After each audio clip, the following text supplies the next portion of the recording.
hope everybody had a great 4th of July weekend. Hope everybody spent a nice amount of time with family and friends and ate a lot of great food and watched a lot of fireworks. But now back to my weekly episode where I take a closer look at 4 stocks that I'm planning on buying or having on my watch list right now.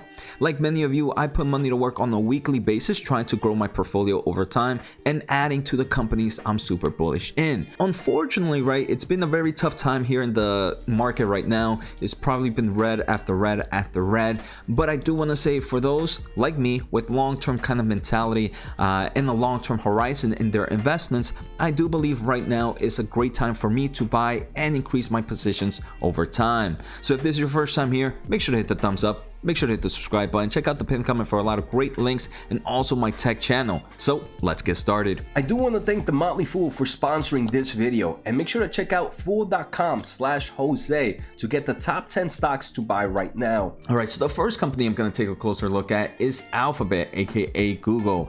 This is a stock that we've seen from its 52-week high has dropped dramatically. It's down roughly 27.4%. For me, most of these stocks that we're going to take a closer look at do have a lot of short-term pain that are expected to happen. For example, with Google, this is a company that deals with advertisements, and if things like inflation goes up, consumer spending decreases, companies are going to start reducing some of their expenses, and one of the expenses is usually advertisement. Unfortunately, that's where Google makes a lot of their money from, so I do believe there is some short-term risk in Google, aka Alphabet. But at the end of the day, this is a company that has created a great platform. If you're not using Google, I don't know. If you're not using Google search, I really don't know what you're using. And if you're not using YouTube to watch videos, I actually don't know what you're really watching.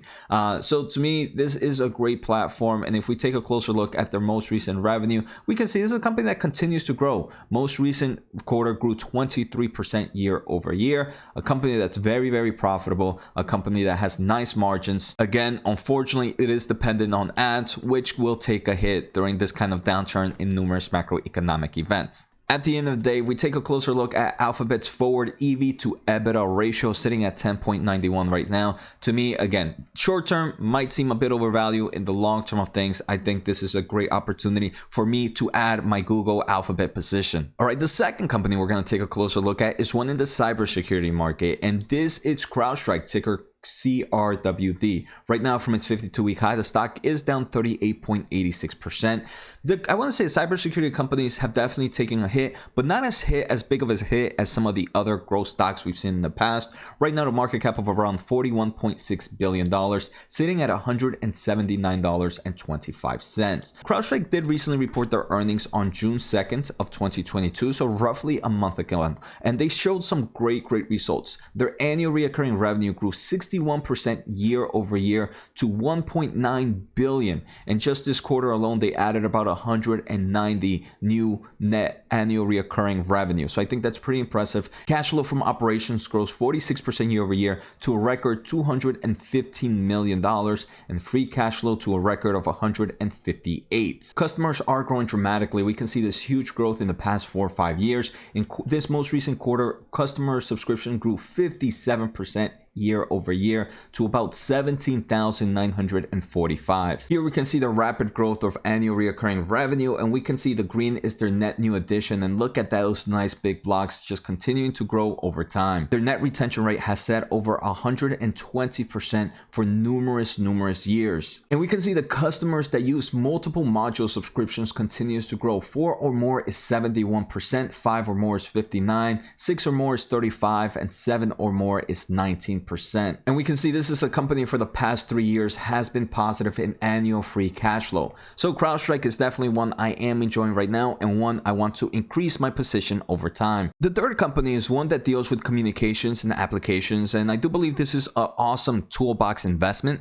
where they provide numerous solutions for their customers. This is going to be Twilio, ticker TWLO, and we can see from its 52-week high, the stock is down roughly 79%, almost at 80%, market cap of $15.4 billion. To me, a company sitting at this market valuation is very, very open to acquisitions, and that kind of creates some form of kind of cushion room for me. So I do believe, to me, there is a lot of kind of reward available for Twilio compared to the risk. Obviously, stock prices can continue to go down, but I do believe it's sitting at super attractive levels. So for those not familiar with Twilio, they do create these awesome toolkits where developers or companies are able to add communications to their applications or other forms of products. And this is super important because right now, customers want to be able to communicate with the companies they interact and kind of either get updates on their orders, get updates on anything that's happening with the company and the customer. So this company reported revenue on May 4th of 2022, so roughly 2 months ago. If we take a closer look, their quarterly revenue grew 48% year over year in their most recent quarter.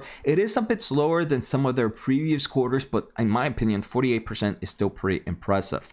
I know many people might kind of complain that a lot of their revenue growth might be non-organic due to acquisitions, but even their organic revenue growth is growing at 35%, which I do believe is also still pretty impressive. Dollar-based net expansion is above 125%, which is something I like. We saw Crowdstrike being over 120%. So both these companies know how to get their customers to pay even more and more money and kind of cross-sell more of their products. So to me, the software market has definitely taken quite a hit, and one I haven't really taken too much advantage of right now.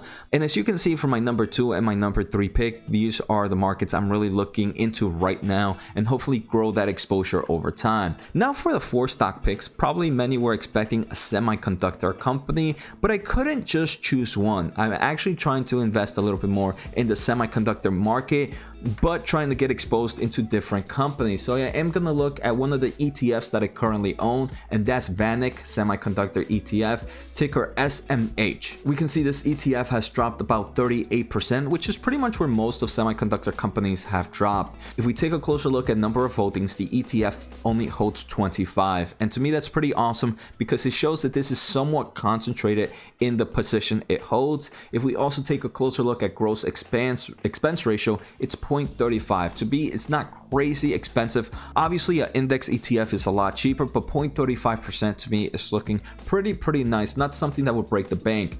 If we also take a closer look at some of their top holdings, we have their number 1 is TSM, one I'm super bullish. Their number 2 is Nvidia, another one that I'm super bullish. So again, right now I do want to continue to increase my exposure in the semiconductor market, but this week I couldn't find just one stock that I haven't talked about in the past, so I'm just going to go with the concentrated semiconductor market ETF. So I hope you guys enjoy these 4 stocks. I wonder what you are buying this week. Let me know in the comments below because I am interested to kind of increase my portfolio over time. So take care, have a good day, and see you next time.